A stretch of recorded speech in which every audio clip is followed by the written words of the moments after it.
Well, son? Mama, you must help me. In trouble again, eh? Yes, Mama, I must have some money at once. I thought so. Where have the last 1,000 francs gone? Now, Mama, I want some money, not a lecture. No, you never did want what was good for you, Andre. I was a fool to humor you when you were a baby. I see now that I spoiled you. Mama, please. Yes, that's your old trick. Mama, please. And fool that I was, I'd relent and give you your way. Mama, please stop talking and give me the money. Money. What do you do with it all? Well, a fellow can't make a hit with the girls unless he spends a little money and shows them a good time. Well, I'll help you out of trouble this time, Andre. Mama, I knew I could depend on you. But this is the last financial aid I'll give you. From now on, you will have to earn your own spending money. But, Mama, how am I to keep Renee's love if I can't take her out to the smart places and buy her nice presents? I don't know anything about this, Renee.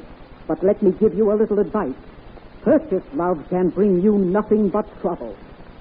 Our radio play for this week, Purchased Love, is based on an unusual story which will be found next Sunday in the American Weekly, that most interesting and entertaining magazine which has by far the largest circulation in the world. The American Weekly is distributed with every Hearst Sunday newspaper. Oh, this is heavenly, Andre. I can't tell you how much I like this place. I'm glad you're having a good time, Renee. I am. It was sweet of you to bring me here tonight. Do you think so, Lily? Of course I do. All my life I've been dying to come here, but no one could afford to bring me. And, of course, I couldn't come here alone. I hardly believe you've ever lacked escorts, Renee. I? Oh, heavens, yes. But I'm trying to forget those unfortunate times, so let's not speak of them. Gladly. Especially when there are so many more important things to talk about. Your charms, for example. Andre, you say the nicest things. Renee, Yes? how beautiful you are. Oh, I love to hear you say that. Do you? I never tire of saying it because it's true. You're the most beautiful woman I've ever seen, Renee. Oh, Andre, tell me more. What more can I tell you but that I love you. I adore you. Say it again. I love you. I adore you, Renee. Andre. For me, you're the woman of all women. Beauty, charm, grace. Do you really think I have all those qualities? Oh, and more. How I wish I could compose a poem about you or write a song. A song like this one the orchestra's playing. It's a lovely melody. If I could only sing my love for you, I'd follow this melody with the lyrics for you. How sweet. Look, Renee. That boy in the orchestra is standing up to sing.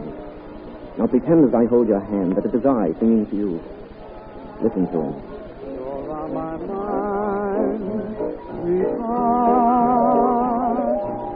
Somehow nothing's right when we are far apart.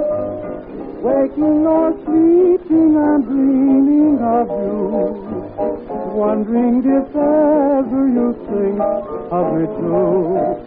Morning, noon, and night, I need you more. Oh, that was thrilling. The song, or am I holding your hand? Silly, you know which I mean. Oh, Andre, look at that old gargoyle just coming in. Huh? Oh, yes. Shall we go, Renee? Go? I was only just gotten here. Well, you've seen all there is to be seen. What do you say we try some other place? I say no. I wouldn't leave here first. Andre, that old gargoyle is carrying this way through her lorgnette. Of all the nerve. Where does she think she is? At the Opera Comique? Yes, she is rude, isn't she? Renee. Why, look- she's sending the head waiter over here. Yes, I really think it would be a good idea if we left this place and tried some other. Come along, Renee, please. I'm not going to let any old dowager who ought to be resting in peace in her mausoleum scare me away. I want to hear what that head waiter has to say. I'll bring you here again, Renee. Let's dash along now. Excuse me, monsieur. Madame wishes to dance. You will please go to her immediately. Thank you.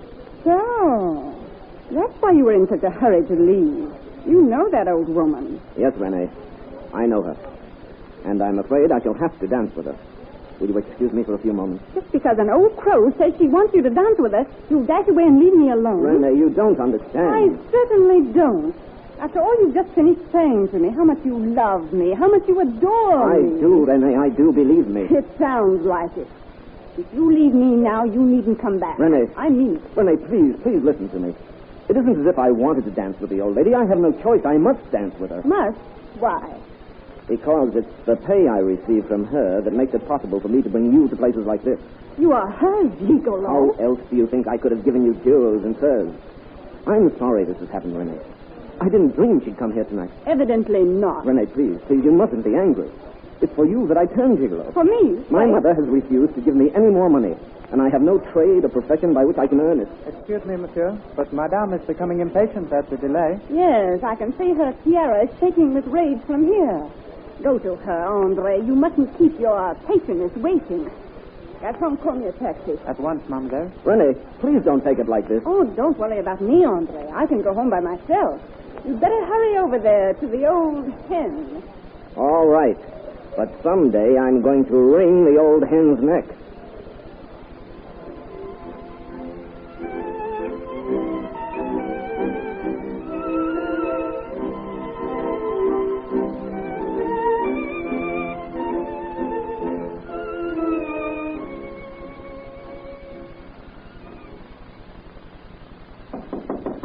Come in. Monsieur le Préfet? Yes, I am the Préfet of Police.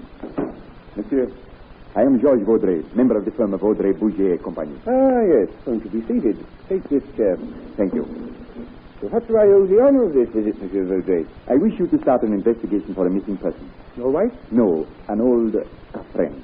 Madame Janine Bonnet. You see, about 6 weeks ago, I received a note from a Monsieur Andre Courtois. It said that my old friend Janine had undergone an operation and needed several thousand francs to pay the doctor's bill. You have taken care of bills for Madame Bonnet before? I had sent her a little check every month and had come up here every carnival season to see her. But I thought it rather queer that a stranger should have written me.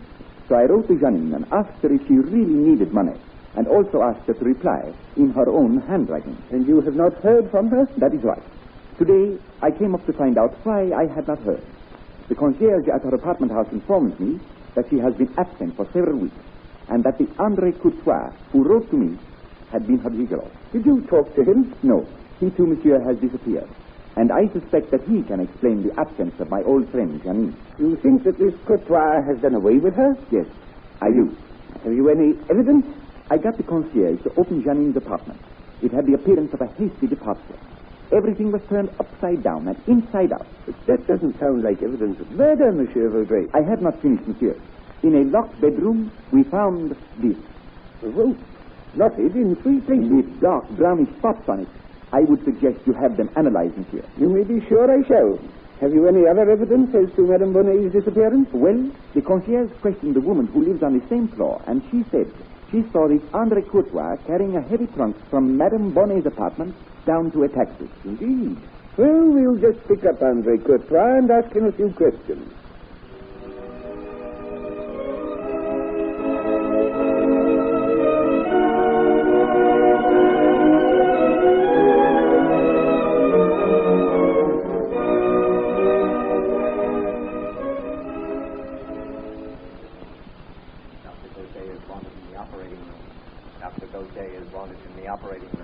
You've located the gigolo Courtois, Monsieur le Préfet, here? Yes, Monsieur Vaudrey. He's a patient in this hospital, the result of a duel. I have a guard watching him day and night. What does he say about the disappearance of Madame Bonnet? The obvious thing, he denies any knowledge of it. But that trunk he was seen carrying to a taxi. He denies carrying it, but admits he bought a trunk for her. The last he saw of the old lady, so he claims, is when he put her on the train for Brussels 6 weeks ago. He says he's worried because he hasn't heard from her himself. He denies knowing her whereabouts? Most emphatically. He asks, to quote his own words, why should he do away with the goose who was laying the golden eggs for him? Why, indeed. But we have located his young sweetheart, the girl on whom he's been lavishing the money he got from Madame Bonnet. Ah. Mademoiselle Renée is in the next room. Come along while I question her. Certainly, monsieur. Where have I been brought here? Mademoiselle, what do you know about the disappearance of a Madame Bonnet? Oh, so that's it. Well, I know plenty. Suppose you tell us what you know. Andre Courtois was her gigolo. At the same time, he was going with me. Some days he would have a lot of money, some days none. It was all according to the mood the old lady was in. He was always quarreling with her about money. Did he ever make any threatening remarks about her? Yes. He often told me, someday I'll wring the old hen's neck. And then one day he arrived at our home.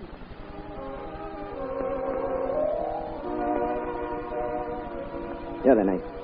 How do you like these baubles? Oh, Andre, they're simply gorgeous. Where'd you get them? Never mind where I got them. Just be satisfied that I did. Oh, what's the matter, Andre? You look as though you were ill. I've just had a quarrel with her. The old hen? Yes. And I've done what I said I'd do someday. Andre, you haven't... Yes. Oh, Andre, you'll be arrested. Oh, no, I won't. Mama will take care of this for me. I always go to her, and she helps me out when I'm in trouble.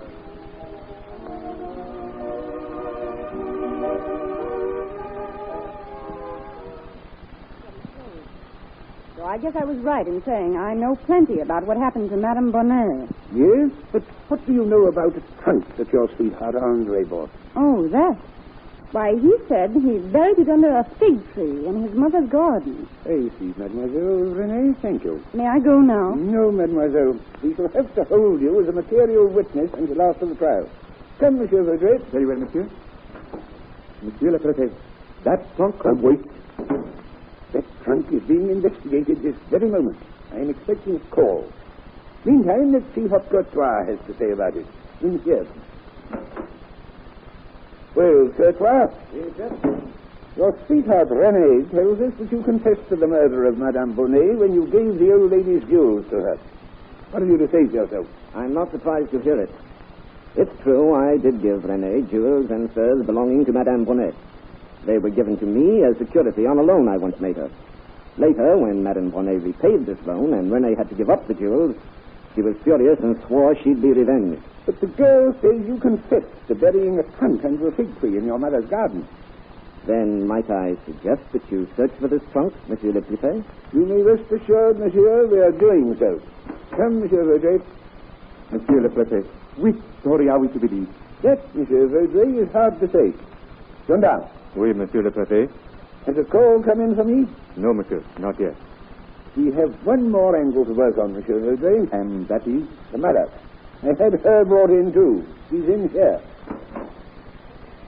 Madame Courtois? Yes. Why have I been brought here?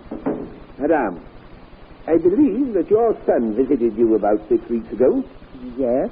and buried a trunk under a fig tree in your garden. No. Excuse me. Hello? Yes? What have you found? Nothing? Are you sure?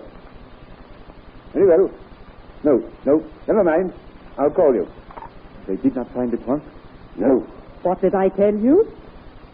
Who says there's been any crime? Your son's sweetheart. Hey. That one. I'm not surprised. I warned Andre a long time ago that purchased love can bring nothing but trouble. What happened to Madame Bonnet?